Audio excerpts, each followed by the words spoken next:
আমি প্রথমে দুটো গাজর, দুটো আলু এবং কিছু বরবটি নিয়ে নিলাম এবং সবগুলো কুচি কুচি করে কেটে নিলাম। এরপরে চুলায় তেল বসিয়ে নিলাম। মুরগিগুলো ভেজে নিব। 1 চামচ লবণ, 1 চামচ মরিচের গুঁড়ো, রসুন বাটা, টমেটো কুচি, পেঁয়াজ কুচি দিয়ে দিলাম। এরপরে আলু, গাজর, বরবটি দিয়ে দিলাম। দেওয়ার পর এগুলো ভালো করে ভেজে নিতে হবে। এগুলো ভালো করে ভেজে নেওয়ার পর 2 কাপ আটা দিয়ে দিলাম এবং 1 কাপ পানি দিয়ে দিলাম। দেওয়ার পর একটা ডো তৈরি করে নিতে হবে। ডো তৈরি করার পরেই ছোট করে কিছু রুটি বেলে নিব। এর ভিতরে আমরা আলু, গাজর এবং বরবটির ভাজিটা দিয়ে দিব।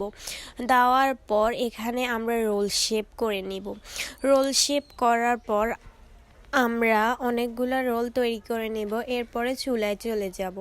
ফ্রাই প্যানে তেল দিয়ে তেল ভালো করে গরম করে নেওয়ার পর রোলগুলো দিয়ে দিব। রোলগুলো দেওয়ার পর এগুলো ভালো করে ভেজে নিতে হবে। এগুলো ভালো করে ভেজে নেওয়ার পর এগুলো উঠিয়ে নিব। তৈরি হয়ে গেল আমার চিকেন রোল।